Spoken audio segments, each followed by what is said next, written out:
ES Audio. Hello, I'm David Marsland, and this is the Evening Standard's Tech and Science Daily. Coming up, how Alexa will let you speak to the dead.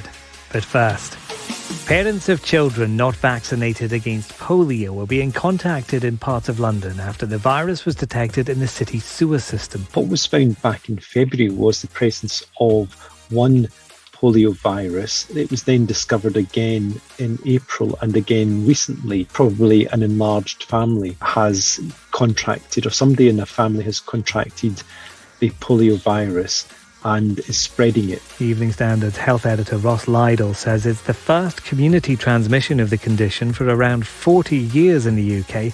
It was eradicated by an inoculation programme started in 1956. So it's fair to say there's high concern amongst health chiefs, but they however emphasise that there is a low risk to the public. What they want is for any unvaccinated children and teenagers to get vaccinated. A national incident's been declared, but doctors say the risk to the public is extremely low. Next. Remember when a tweet was just 140 characters? Well, soon you'll be able to post 2,500 words on what was once a microblogging website. Twitter's trialling Notes, a feature that lets people write longer articles, which can include photos, GIFs and videos, and it has an edit button. It's being tested out by a small group of writers in the UK, US, Canada and Ghana, but you can have a look at it by checking out the new @TwitterWrites account on the site. Elon Musk says Tesla's US and German plants have become gigantic money furnaces because of supply problems in China. He told the Tesla owners of Silicon Valley Club that the company's unable to produce enough cars as batteries are being stuck at Chinese ports during COVID lockdowns. Earlier this week, Mr. Musk said he planned to cut around 3.5% of the car firm's workforce worldwide. Now, the exact coordinates of Ernest Shackleton's endurance record under the Antarctic ice have been revealed. You'll find it at 68 degrees, 44 minutes, 21 seconds south and 52 degrees, 19 minutes, 47 seconds west. But you'll have to travel 3,000 metres below the surface to find it, and you're not allowed to anyway. They've been released by the nations in the Antarctic Treaty, which is developing a plan to preserve and protect the ship, including a 500-metre perimeter. Shackleton's ship became trapped in the ice in 1915 and wasn't found again until earlier this year. Real-time translations coming to Zoom. 10 languages are included in an update that will run captions while people are speaking. That includes Chinese, French and German. But it won't be available on the free version. You'll have to upgrade to one of its Zoom One subscription packages. Now, we've all been here, right? Standing outside the club, trying to look straight into the bouncer's eye and remember what year you're alleged to have been born in while they check your ID. Always good to memorise star signs in case you've made the month up too. Well, now the virtual version of that's coming because you're going to get ID'd on Instagram if you claim you're over 18. The platform's trialling a video selfie verification system that will estimate your age, but you can also get 3 adults already on the network to vouch for you, a bit like getting your mates inside the club to say, "They're with me."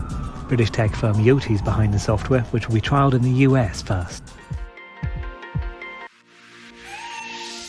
Let's go to the ads now. Coming up, how Alexa's learning to mimic anyone's voice, even the dead. Why not give us a rate and follow, and we'll see you in a sec. Welcome back. Well, this is interesting. We're still in the very early innings of how this technology will evolve.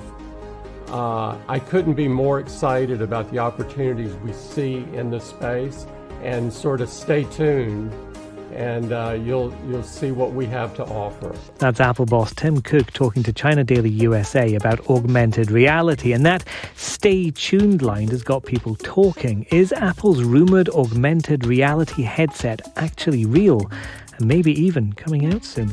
It's been reported to have been shown off to the company's board of directors in May and would utilise both AR and virtual reality. It would be Apple's first product launch since its smartwatch in 2015. There's been no further comment from the company. Meta's oversight board says it's dealt with more than 1 million appeals over decisions to remove posts from Facebook and Instagram in its first year. In its inaugural annual report, the independent body says 94% of those were about restoring content, with much of it flagged for being violent, containing hate speech or bullying. The board was set up by Mark Zuckerberg and is paid for by the company, but operates as an independent entity. And finally, Amazon says Alexa will be able to mimic people's voices, even if they're dead. The company's head scientist, Rohit Prasad's demonstrated the tech with a child asking the voice AI for Grandma to finish reading me The Wizard of Oz. The assistant changed its voice and read the story. Prasad says they just need 1 minute of someone's speech to be able to recreate their voice. The tech's being hailed as impressive, but critics say it could be used for deep fakes, and some say it's kind of creepy. You're up to date. The Evening Standard's daily news show The Leader has more on the polio discovery in London. You can check that out when it's published at 4 p.m. Tech and Science Daily is back tomorrow at 1.